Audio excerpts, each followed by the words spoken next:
Assalamu alaykum tileklerimizden nurluk geleceği, iqbalimizden parlak yıldızları, suyumlik yürek parlarımız, olmakla. Sabila dünyasına hoş geldinler. Anlavatqınыңlar Azad Şarkı Türkistan Radyosu sizler için alahidi tayyorlagan Sabila Dünyası sayfası. Men sizlerning yeni dostinglar Anar. Bu anlatışda men sizler bilan birge Uyghur balalarga xas çöçekler, rivayetler, hikayeler, tefekkür iqtidarınızı çeniqtirishga yordam bo'lalaydigan tepishmoqlar. Şu lirik balalar naqshlari ve esil balalar she'rlari. Vatanimiz Sharq Turkistonga munosabatlik muhim tarixiy uchurlar. Uyg'ur tarixiy shaxslarga oid voqea bayonlar qatorliq mo'l mazmunli anlatishlarimizni eng so'zlik va yuqori sifatda sizlarga sunishga tirishaman. Sayfimizning arzusi sizlarning ko'ngil qasringlardan o'rin olib, an'ana, madaniyat, tarix, urf-odat qatorliq milliy xosliklarimizni sizlarga tanishtirish orqali sizlar tashna bo'layotgan ma'naviy saynani barpo qilishdir. Eng muhimi, ana tilinglarni ko'ngil xushi bilan o'rganadigan yep-yangi bir muhit yaratish. Bu sizlarning dunyoyinglar. Bu Sabila dunyosi.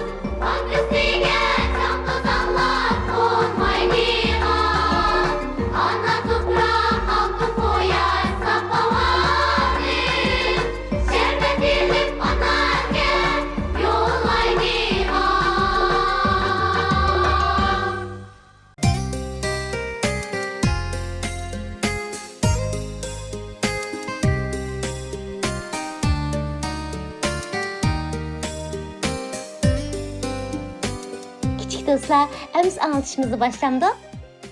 Avval huzurunlarga sunadiganimiz Uyg'ur yazgıcısı Batır Rozining Yeni Ma'rif Bayrakdari Abduqadir Damulla nomli asarining birinchi qismi.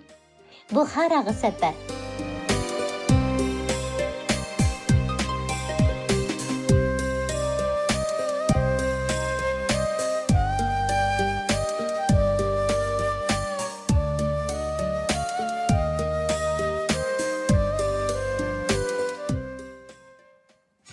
Buxoroga safar 1870-yili Otishning Mahshad yezidagi bir hovlida bir top jamoat o'rtib bo'lishib ketgan edi. Hovlining bir bo'ling'i esilgan doshqozonda sho'rpa qaynayotdi. Uning nersidagi tonurga tonur kavp uchun tayyorlangan bir paqlanning go'shi butun dimlangan edi. O'ylining kun chiqish tarafidagi oshxona uyida bir top ayollar etaklariga savza to'g'rayotdi. Mehmonxona uyida yurt kattalari, imom, ma'zinin, shayxlardan tarkib topgan mo'tibarlar cho'rdishib, yekandozning ustida badashqon qurib o'tirishgan edi. O'ylidagi supig'i selingan dasturxonni cho'rdab, uy egisi Abdulvarisning urug' tuqqanlari Qulun qo'shnilari o'tirishgan edi. Jamoatning hammasi dehqon Abdulvarisning 15 yoshlik o'g'li Abduqodirni Qashqar xonlik madrasasiga uzatib qo'yish uchun yig'ilgan edi. Abduqodir mush yoshga kirguncha 30 par Qur'onni to'liq yodga olib bo'lgan. Asli tutish qobiliyatining yaxshiligi, zehnining o'tkirligi bilan Mahshad yezidagi o'limalarning opirin o'qishiga sazodor bo'lgan edi. Hozir u mehmonxonadagi uyda mehmonlarning qatorida Sulton Sutuq Bug'roxon mazirining shayx so'zlayotgan Bug'roxonga oid hikoyalarni berilib anglamoqda edi. Yo'g'on, qop-qora qo'y ko'zlarida ilmga bo'lgan o'tdek intilish chaqnab turadi.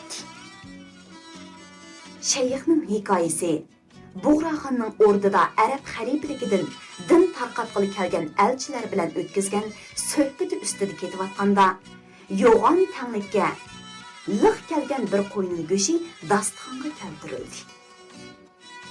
Mehmonlar shayxning boshlamchiligida Fotihaga qo'l ko'tarishdi. Ular avval taom, andin kalom deyishib, parchalangan go'shtlarni ishtaha bilan yeyishga boshladi.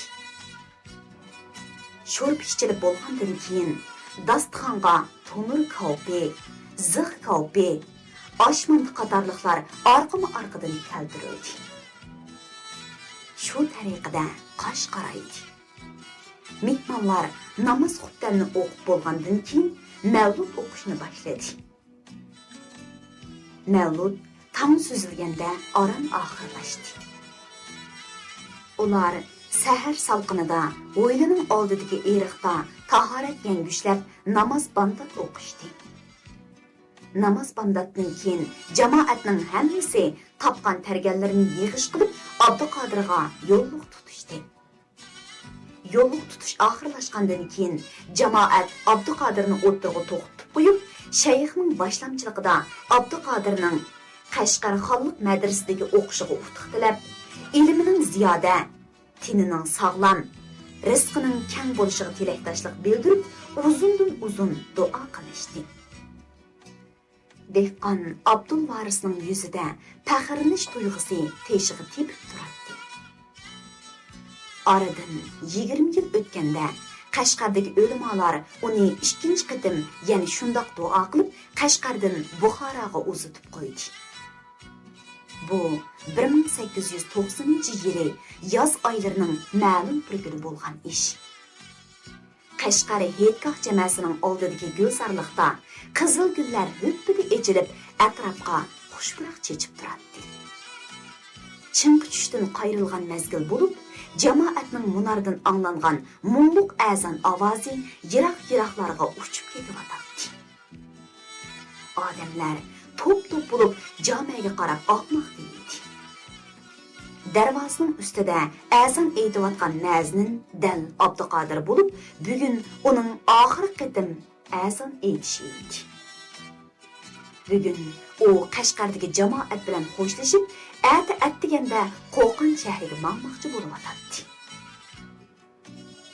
Namoz oxirlashgandan keyin mihrobning oldida imomga yonlashib o'tirgan shayxul ulamo mollaga chiqib, gelini qirib qo'yib, so'zga kirishdi. Abduqodir mazni cüz yop ilmida kamolatga yetdi. Hadislar bilan atrofliq tunishdi. Güliston, Amir Navoiy, Divoni Hofiz qatorliq kitoblarga mufassal ma'no aytiy oladigan bo'ldi. Abduqodirning zehni quvvatining o'tkirligiga Qashqardagi o'limalar qoyil bo'ldi. Uni endi ilmiy mantiqa va boshqa ilmlardan texmi cho'nqur ma'lumotga ega qilish uchun ata Buxoriyga yo'lga solmoqchimiz. Qani jamoat uning ilmining texmi ziyoda bo'lishiga duo qilayli. Jamoat tamma duoga qo'l ko'tarishdi. Hijriya 1271-yili, ya'ni milodiya 1854-55-yillari Atishning Mahshad yesidagi Abdulvaris ismli ma'rifatparvar kishining oilasida dunyoga kelgan Abduqodir balaliq davrini o'z yesida o'tkazdi. Madrasa maktablari bo'lmagan yurtni haqiqatan cho'ldarab qolgan yurt deyishga bo'ladi. Aksicha, tuproqdan bir tal giyoh unmisimu, ammo ma'rifat o'choqlari jonlanib turadigan bo'lsa, bundaq yurtni oldirab cho'ldarab qolgan deyishga odamning tili bormaydi. Chunki har qanday yurt ilm bilanla haqiqiy obod bo'ladi. Qaraxoniylar xonlaridan tunji qatim islom dinini qabul qilgan Xoqon Sutq Bug'roxon va uning ustozi Abu Nasr Samani dafn qilingan bu mashhur joyda tarixda o'tgan kishilar Sulton Sutq Bug'roxon va Abu Nasr Samanining hurmati uchun qabrgoh yiniga masjid, madrasa, xoniqalarni bino qilgan edi. Bu yerdagi o'z vaqtida Mahmud Hekimbey va uning onasi Hamra xonimlardek talant egillarini yetishtirgan Hazrat Sultoniya madrasasi kichik Abduqodirga boshlang'ich savodga ega qiladigan tunji ma'rifat bo'shki bo'ldi. U 15 yoshga kirganda yurtdoshlarining o'zini Qashqarga qandoq duolar bilan uzitib qo'yganini Qashqarga kelgandan keyin faqat unutib qolmadi. Bu duolarning tegiga yo'shirilgan bahosiz istaklar Abduqodirning tuyg'un yuraklariga ro'shan edi. U Qashqar shahri O'rda ishkidagi oliy bilim yurti xonliq madrasasiga o'qishga keldi. Bu madrasada u ilgir kiyim bo'lib, shu chaqdagi Qashqarning dangliq o'limalaridan Mo'ka laqamlik Yoqub Axun Damullam va Molla Islom Damullamda so'qilayotgan tamga ozgaldan sunilgan layda qo'lga o'tib o'qidi.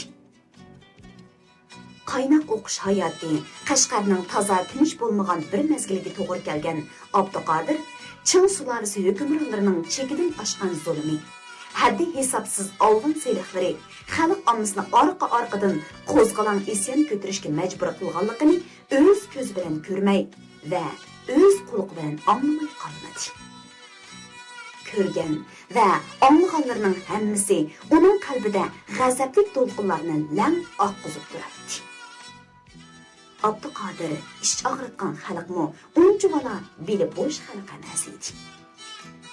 Shu yillarda kuchada ko'tarilgan xalq qo'zg'olonlari Rashidin Xo'ja hokimiyatini, Xotanda ko'tarilgan xalq qo'zg'olonlari Habibulla Mufti Hoji hokimiyatini, Shimolda ko'tarilgan xalq qo'zg'olonlari Eli sultonligini, Urumchida ko'tarilgan xalq qo'zg'olonlari Xuyzu Tumun Axun hokimiyatini orqa-orqadan tiklagan va Ching sulolasi hukmronlarini hukmronligidan ayirib qo'ygan edi.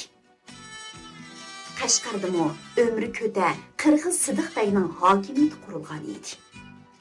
Bu hokimiyat ancha uzoq o'tmay Qo'qondan kelgan Buzruq xon to'rining, ondan Yoqub Beyning hokimiyatiga almashdi. Varaqlanayotgan kitobdek bundaq tez-tez hokimiyat almashishlar xelidan xeliga yangi urush, yangi nizo va janjallarni to'xtovsiz paydo qilib turadi. Ana shundaq tirkish to'xtamaydigan ansiz yillarda tug'ilib qolgan Abduqodir atrofidagi ma'lumotchiliklarni pisandigimi olmay, ilm o'rganishga bajondir kirishib ketdi. Abduqodir faqat ilmningla zamonning tikishini to'xtatadigan ulug' kuch ekanligiga xuddi Allohga ishongandek ishonadi. Garchi ichki urush, nizo janjallar quloq tuyida paydo qilgan ansizchiliklar hozirgacha ilmdan boshqa narsani do'st tutmay kelgan.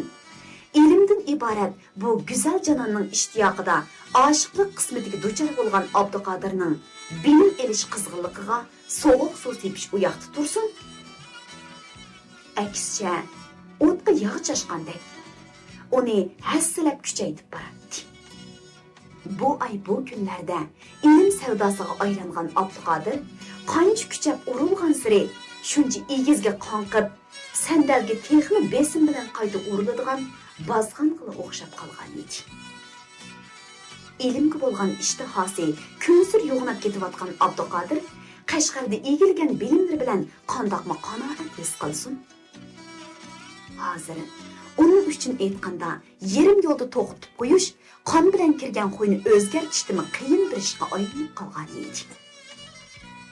Shunga u ilmga bo'lgan qondirib bo'lg'isiz ishtihosini pastgo'yga tushirish istikida tarixda islom dinining quvvati deb shuhrat topgan Buxoro shahriga safar qildi.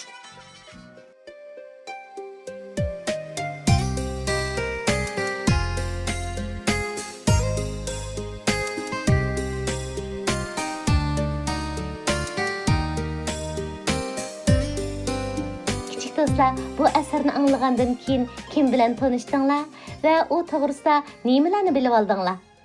Agar o'ylaganlaringlarni bayon qilishni xohlasanglar, o'zinglar o'qiyotgan ana til kursinglardagi til adabiyot muallimlaringlarga yoki ota-onalaringlarga so'zlab beringlar bo'lamdi. Kichik do'stlar, bu asarning davomini keyin kaftalik anglitishimizni davomlashtiramiz. Qiynamdi biraz aram ağış, naqshanglamda.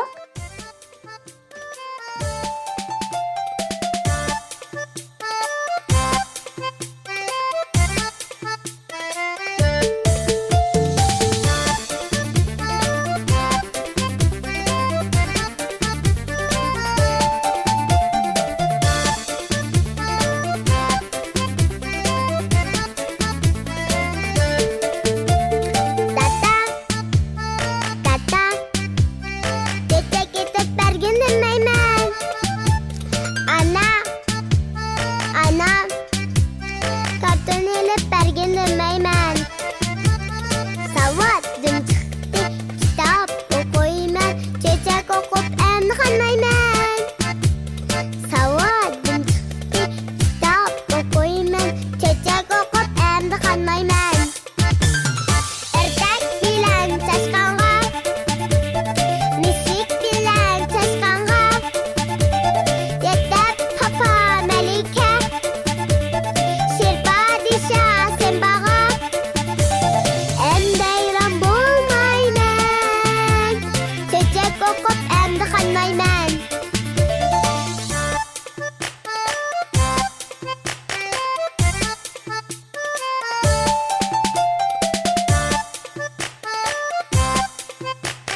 çiçek okup endi kalmayman. Misik bilen çoşkanğa, ördek bilen çoşkanğa, yeter baba melike, şırpa dişa sen bağa, endi ayran bolmayman. Çiçek okup endi kalmayman. Çiçek okup endi kalmayman. Çiçek okup endi kalmayman.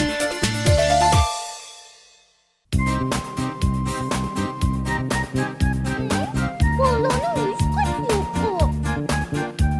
Ah taş, gök taş, deryadaki süzük taş, oynaydigan balona. Taş, kek taş, derya boyu sizlik taş, senin bilemen ataş, oynaydigan balabamı.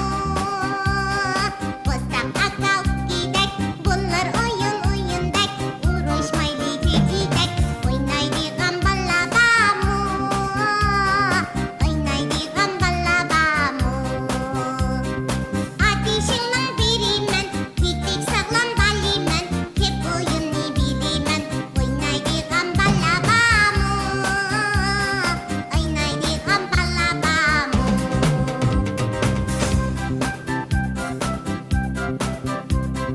Kara kara kışlarım, arkandaki nimlerim, uşak uşak ballarım, uşak uşak ballarım.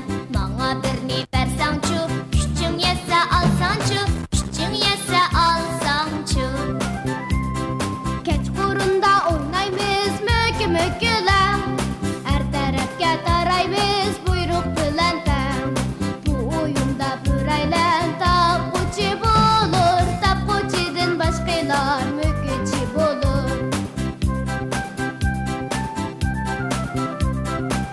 Uyan muzaykash, buyan muzaykash, yog'liq o'ynaymiz orqamdan agash.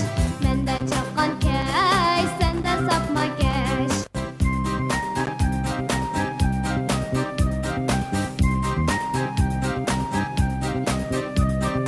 Atdan chiqdi olamga, yugurib bordim hadamga, hada to'qash bar, qiyni berib o'tin terdim bir qo'chaq, to'qash yoqdi bir o'choq, hadam shakar may solg'ash, ajab tatli bu to'qach.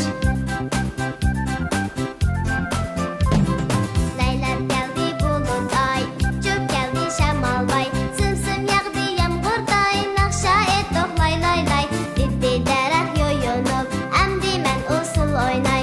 Diddi dereh yoyunup, emdi men usul oynay. Emdi men usul oynay.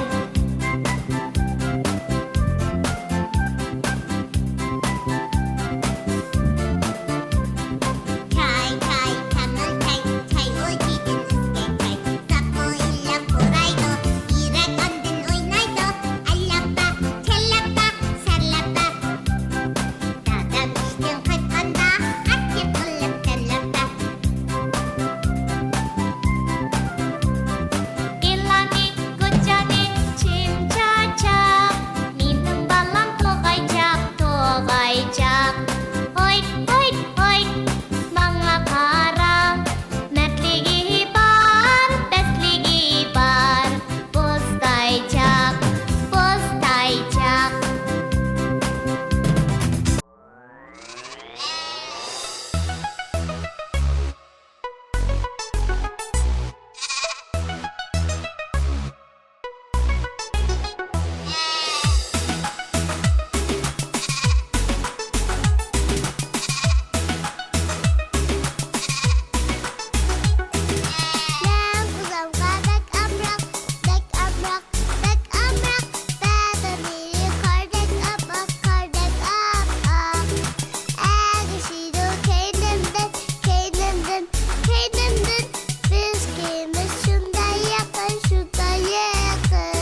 Kichik do'stlar, bu naqshlar yaxshimikan?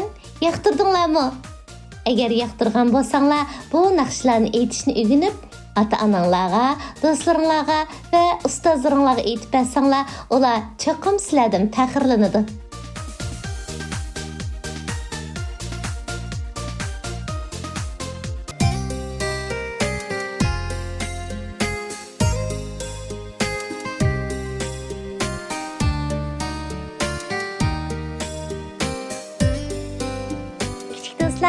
Endi men sizlarni radiomiz sizlar uchun alayda tayyorlagan 2-chi darsxonaga boshlayman. Qiynamsiz marhamat. Savaqdaşlar, biz bugün 2-ci darsxana faoliyatimizda tarix muzeyiga kelib, ajdodlarimiz yaratgan qimmatli asar atiqalarni ko'rgilyapmiz. Ko'z oldimizda turgani hargiz keraksiz tosh emas. U ajdodlarimizdan qolgan bir buyuk obida. U bizga odam bo'lishning haqiqiy yo'lini, ahamiyatini so'zlab beradi. Quloq silib anglanglar. Ballarım, menden sizlarga nasihat. Odam axloq fazilati bilan, mehri muhabbati bilan hayvondan farqlanadi. Sizlarning onaning illiq bag'ridan mehri muhabbatga, otaning tarbiyasidan axloq fazilatga to'yinib, vafodor avlod bo'lishinglarni umid qilaman. Xotirjam bo'ling buva, biz umidingizni hargiz yod qo'ymaymiz.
Balalar, qaranglar, bu yerda yana bir tosh bor ekan.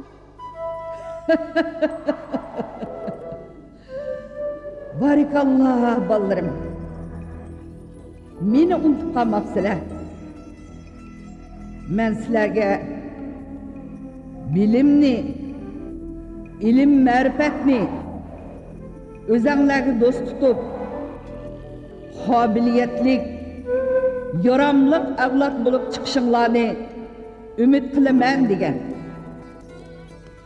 Belik cho'ng birni yengar, bilimi cho'ng mingni degan gap oddiy gap emas bolalarım.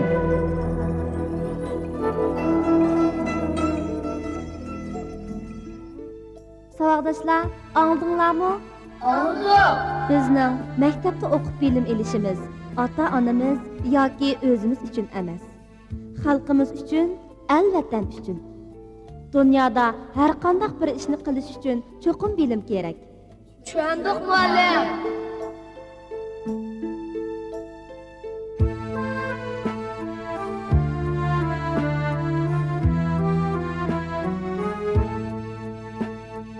O'qiyli, o'qiyli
Hozirdan boshlab yaxshi o'qib, kelgusida olim bo'laman.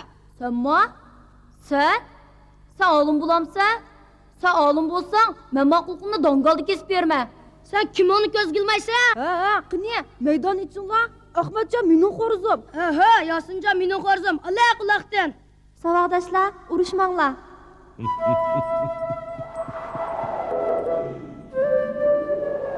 Ballarım, rashk hasad o'zini va o'zgini vayron qilsa, inoqsizlik, ittifoqsizlik hammani vayron qildi. Men sizlarning uyul tashdek uyushib, jafo mushaqqat, rohat farog'atda mangu billa bo'lishinglar. Ajdodlar sha'niga dog' keltirmasliginglarni, vatan xalqda yaramliq odam bo'lishinglarni chin ko'nglimdan umid qilaman. Saboqdoshlar, sizlar bugun bu atrat faoliyatimizdan nimalarni his qildinglar? Ta'sirat cho'ng muallim. Bizning ajdodlarimiz o'zining esil fazilati, qudratli bilimi bo'lg'achqa mushundaq obidalarni tiklab ekan. Shu emasmi? Bizni yaxshi o'qib, yaxshi nom qoldirmasak, keyingi avlodlar bizni osonla unutib ketadi. Saboqdoshlar, biz amaliy harakatimiz bilan ajdodlarga va keyingi avlodlarga javob qaytaraylik.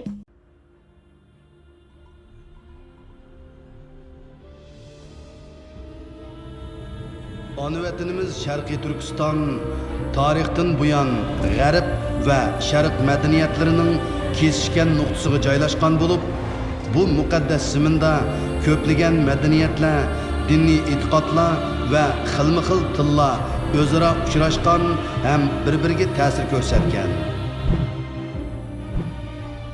Kichik do'stlar, bugun nima kun bilamsizlar? Menimcha cho'qim bilasizlar. To'g'ri, bugun vatanimiz Sharq Turkistonning tug'ilgan kuni. Ya'ni bizning muqaddas Cumhuriyet kunimiz. Ata-bobolarimiz 1933-yili Qashqarda Sharq Turkiston Islom Cumhuriyetini va 1944-yili G'uljida Sharq Turkiston Cumhuriyetini qurgan. Bu vaqtdagi tafsiliy uchurlarni keyingi sahifalarimizda sizlarga sunamiz. Ma'qulmi?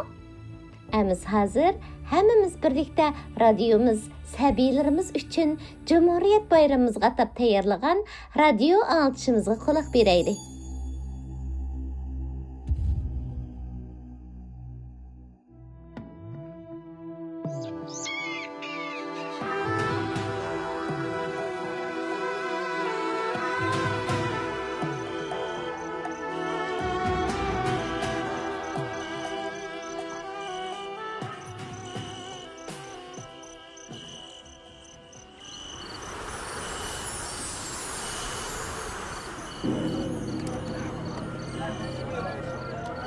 Uzun tarixqa va ko'p qatlamga ega Uyg'ur madaniyati uzun zamonlardan buyon vatanimiz Sharqiy Turkistonning asosliq madaniyat eqimini hosil qilib kelgan.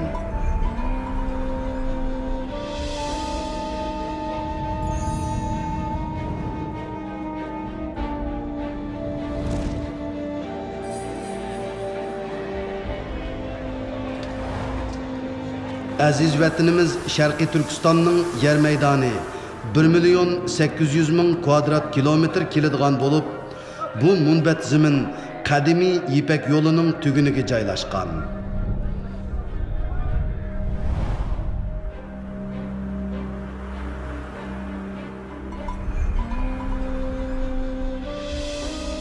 Sharqiy Turkistonning tuproqlari Xitoy, Mongoliya, Rossiya Federatsiyasi, Qozog'iston, Qirg'iziston, Tojikiston, Afg'oniston, Pokiston, Hindiston va Tibet qatorliq davlat va rayonlar bilan chegaralanadi.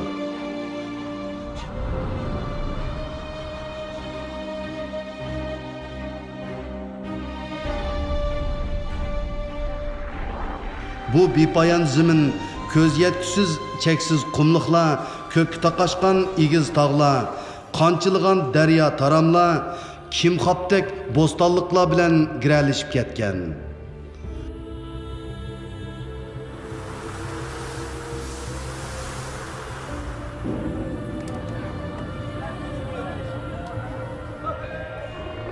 Uyg'ur xalqi uzun tarixdan buyon bu muqaddas zaminning bag'rida qanchilgan davlatlarni qurib, o'ziga xos madaniyat andizisini shakllantirgan.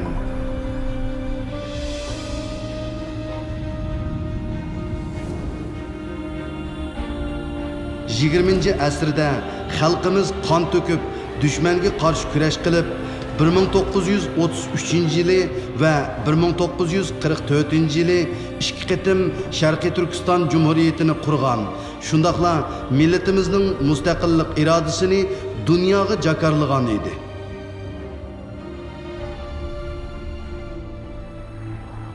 Kichik do'stlar, men sizlarga bir tepishmoq aytib boqay, topa olamsizlar? To'limi inoq ayrilmay o'tadigan 32 do'stlar bor. Ularni hammamiz cho'qim bo'lishimiz kerak.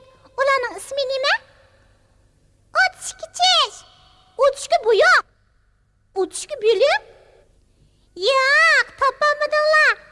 Dostum ağla men sana eğitimem bir tepişmak Yalnız gelmez radila ular bek muçuk kıskak Yalnız gelmez radila ular bek muçuk kıskak 32 dost ular birbirinden ayrılmaz 32 dost ular birbirinden ayrılmaz Kim bilmese ular ne akıllık bol sanalmaz Kim bilmese ular ne akıllık bol sanalmaz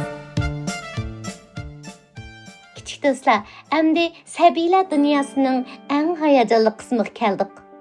U bo'lsa-mu Uyg'ur bolalar tepishmoqlaridan tanlanmalar. Qani kim topalaydi?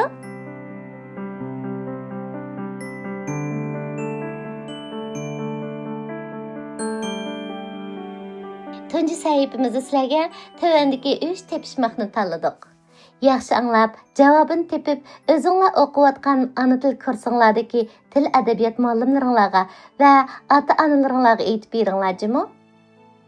Amsa bu haftalik tepishmoqlarimizga quloq bergaysizlar. Birinchi tepishmoq. Ko'k ko'nglakka qo'l yetmas. Ko'k ko'nglakka qo'l yetmas. İkinci tepishmog'imiz anisi bir, balasi ming. Anisi bir, balasi ming. Uchinchi tepishmog'imiz kichikkina o'zi, tildirlar ko'zi. Kichikkina o'zi, tildirlar ko'zi. Yana bir qatim takrorlayman. Diqqat qilib olinglar, ha? Birinchi tepishmog'imiz ko'k ko'nglakka qo'l yetmas. Ko'k ko'nglakka qo'l yetmas. İkinci tepishmog'imiz anisi bir, balasi ming. Anisi bir, balasi ming. Uchinchi tepishmog'imiz kichikkina o'zi, tildirlar ko'zi. Kichikkina o'zi, tildirlar ko'zi. Kichik do'stlar, aniq tushunib oldinglarmi? Tushunmagan so'zliklar bo'lsa, til adabiyot muallimlaringlardan so'rab bilinglar. Bu qitimliq tepishmoqlarning javobini keyingi haftalik anglitishimizda e'lon qilamiz. Qani, qanchalar to'g'ri topa olasizlarki? Sizlarga omad tilayman.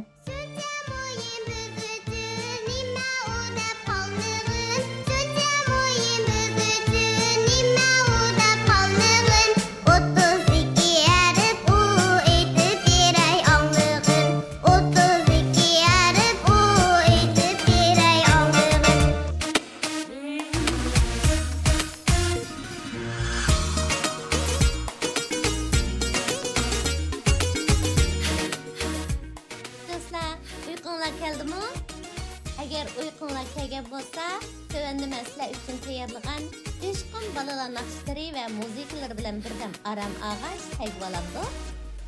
Qiynamsa. Tekli makanda sırlık orada var.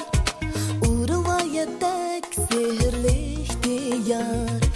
Toşkan çaklar köp yolgunga sırdaş. Toprak ve kuyaş mengülük adaş. Toşkan çaklar köp yolgunga sırdaş. Toprak ve kuyaş mengülük adaş. şamalı tutun akşam elni bir ömür estin çıkarma bu ana yurtqa barımni ata bulup mehriban tarınlık bala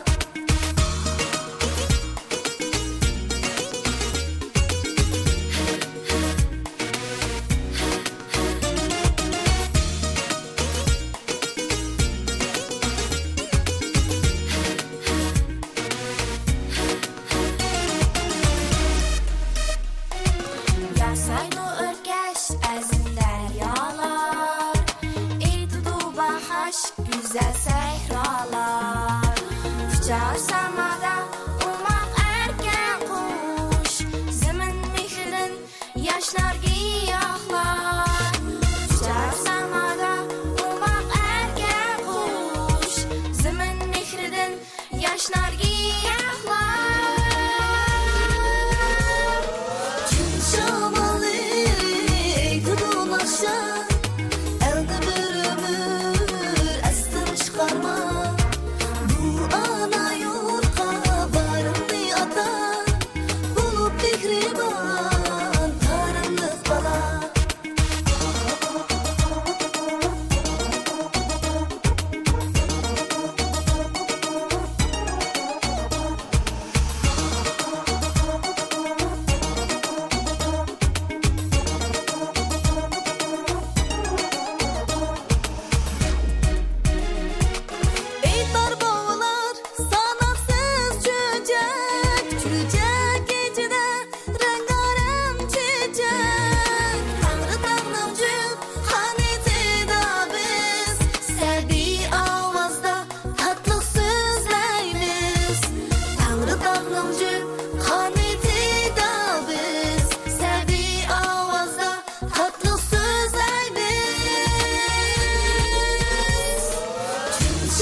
Sabila dünyasının en ahırkı bekitiga yetib keldik. Bu bolsunmu sizlar uchun tayyorlangan Momam aytgan çöçekler namlı çöçek anlitish sahifasi. Ve tunji san anlatışımızı meşhur Uyghur halk çöçeklerden Chin Temur Batır'ını anlatış bilen başlayımız. Emse kuluqinglar momam aytgan çöçeklerde bolsun.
Bir keçede min kopup ak süt begen annesi ellelley ellelley ellelley ballam ne Kichik do'stlar, kechqurunlar xayrlik bo'lsin. Bugun men sizlarga Chin Temur Batur degan cho'chakni aytib beraman. Qadimki zamonda ili iqlimida cho'ng bir podshoh o'tgan ekan. U podshohning ikki xotini bo'lsa-mu, ammo farzand yuzi ko'rmagan ekan. Shunga uning ko'ngli beorom ekan. U xafalikni besish maqsadida har doim shikorga chiqib tomosha qilishni yaxshi ko'radi ekan. Ay kunlar o'tib, podshohning kichik xotini homildor bo'libdi. Buni anglagan podshoh shikorga texim amroq bo'lib ketibdi. Bir kuni podshoh vazirlari bilan shikorga chiqib ketganda, kichik xotini bir o'g'il tug'ibdi. Biroq podshohning cho'ng xotini ichtorlik qilib, bolani ko'lga tashlab etib, o'rniga itning kuchugini akilib qo'yibdi. Podshoh shikorda yenib kelganda, cho'ng xotini oldiga chiqib, "Podshohim, kichik xotinlari kuchuk tug'di" deb xabar qildi. Darg'azab bo'lgan podshoh kichik xotinni o'ldirmoqchi bo'libdi. Shu chaqda cho'ng xotini hilgarlik bilan "O'ldirmisizlar podshohim, bu navbat men bir qo'shiq qinini tilib olay" deb yolurgan bo'libdi. Shuning bilan podshoh kichik xotinni bir qitimga omon qoldiribdi. Oradan yana bir qancha vaqt o'tibdi. Podshohning kichik xotini yana hamildor bo'libdi. Podshoh yana burungi odati bo'yicha shikarga chiqib ketgan ekan. Bu qitim kichik xotini qiz tug'ibdi. Cho'ng xotini bunimi ko'lga tashlab etib, o'rniga mushuk bolasini akilib qo'yibdi. Podshoh shikardan qaytib kelganda, cho'ng xotini podshohning oldiga mushuk bolasini ko'tarib chiqib, "Podshohim, bu qitim kichik xotinlari mushuk tug'di. Yurt ichida yuzimizni yer qilavatdi" deb yolg'ondan yig'lab, o'rnini beshiga kiyibdi. Açıqlanğan padişah kichik xotiniga ig'ir jazo berishni buyuribdi. Endi gapni balalarning ahvolidan anglaylik. Cho'ng xotini ko'lga tashlavatgan yiliqi balalarni bir iyiq suvdan achiqib, jangalga elib ketib beqibdi. Balalar o'sib cho'ng bo'pti. Aqliga kelganda ular bir-biriga ot qo'yishyapti. O'g'ilning eti Chintimir, qizning eti Maqtumsula bo'pti. Bu balalar sahraning sap havosida sog'lom, kuchli, hambak chiroyli bo'lib o'sibdi. Keyinchi ular iyiqdan ayrilib, jangalning bir chetiga uy yasab, shu uyda yashashga boshlabdi. Chintimir Botur kichik chig'idila o'q qilishni o'rgangachga, turli jon-jonivorlarni tutadigan ajoyib Botur yigitga aylanibdi. U har qitim o'g'i chiqqanda 7 kun ovlaydi ekan. Misran qilichi belidan, olg'ir burkuti qo'lidan, arg'amoq eti ostidan, kapka kuchiga yenidan ayrilmaydi ekan. Kunlarning birida Chintimir Botur o'g'i chiqib ketib etib, singlisi Maqtumsulaga mundoq debdi: "So'nglim Maqtumsula, men ovdan qaytib kelguncha o'ygiziga chiqma, o'tni o'chirma, suvni ko'chirma, to'xuni tog'dima, mushukni pashdima, o't o'chib qolsa, tutun chiqqan yoqqa o't so'rab ketib qolma, jumu." Shu gaplardan keyin Chintimir Botur misran qilchini esib, arg'amoq etiga minib, kapka kuchugini agashtirib, olg'ir burkutini qo'liga qo'ndirib, o'g'i mengibdi. Aradan 1-2 kun o'tgandan keyin Maqtumsula yolg'izlikda zerikib, o'ziga chiqib beshini tarab o'tiribdi. Mushuk bilan to'xusimi uningga agishib o'ziga chiqibdi. Mushuk miyovlab, to'xus qaqoqlab, Maqtumsulaning ichini pushiribdi. Maqtumsula mushukni pash, to'xusini tog' deb qo'g'labdi. Mushuk bilan to'xusi o'gizdan tushib uyga kiribdi. Mushuk o'choq yiniga kelib cho'ginni o'rib etibdi. To'xu kulni tatilabdi. Shuning bilan o'choqning o'ti o'chibdi.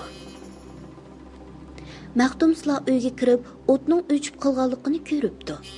Nihoyat qayg'urib, yana o'ziga chiqibdi.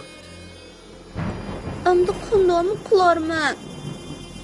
deb yig'lab o'tirsa, o'ng tarafida itning ovozi anglanibdi. Sol tarafida tutun ko'rinibdi. Maqtumsulaga o't tepish qayg'usi tushibdi. "Nima bo'lsa-bo'lsin, peshonamning ko'ray" deb is chiqqan tarafga qarab mengibdi. Uzun mangandan keyin mo'risidan is chiqayotgan bir eski tam uyga yetib keldi. Qarog'udek bo'lsa, uy ichida bir qiyri mo'may o'tirg'udek. Maqtumsula "Assalom" deb uning qishig'iga kiribdi.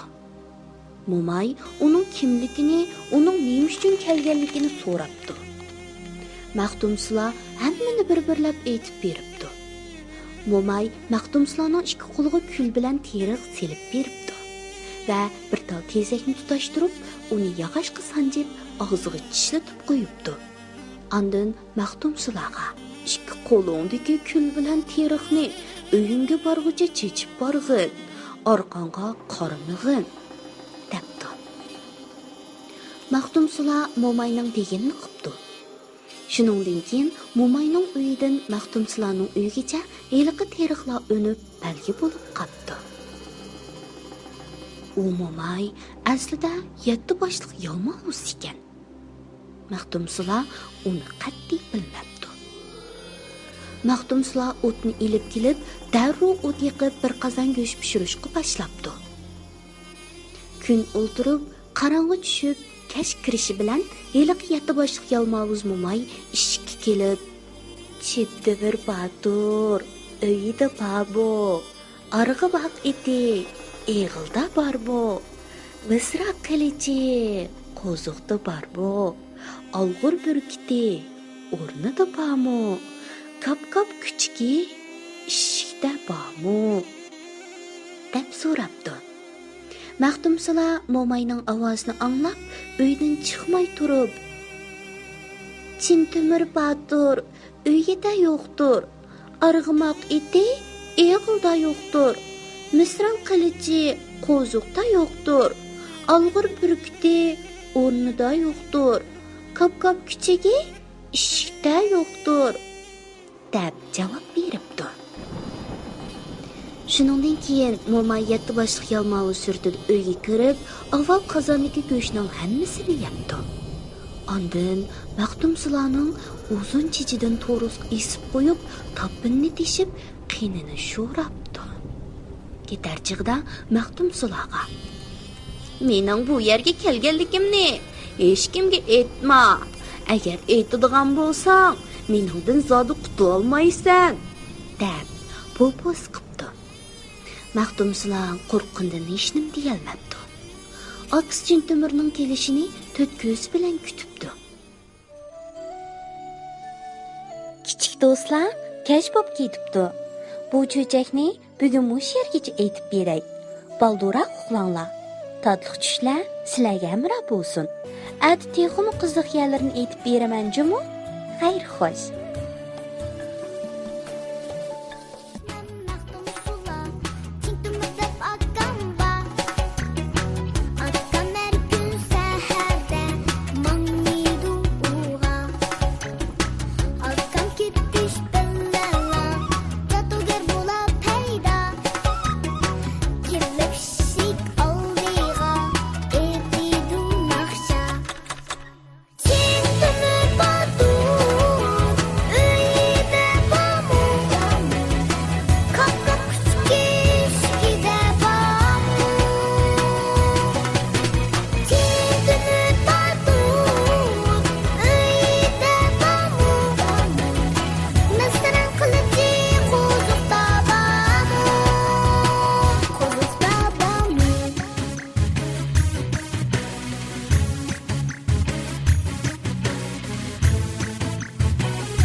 Uyqunglar keldimi? Sabiler dünyasını yaktırdınlar mı? Nayt əfsus. Sabiler dünyası bugün muş yerdə axırlaşdı. Keyin kəpti görüşkici aman bulunlar, xeyr xoş.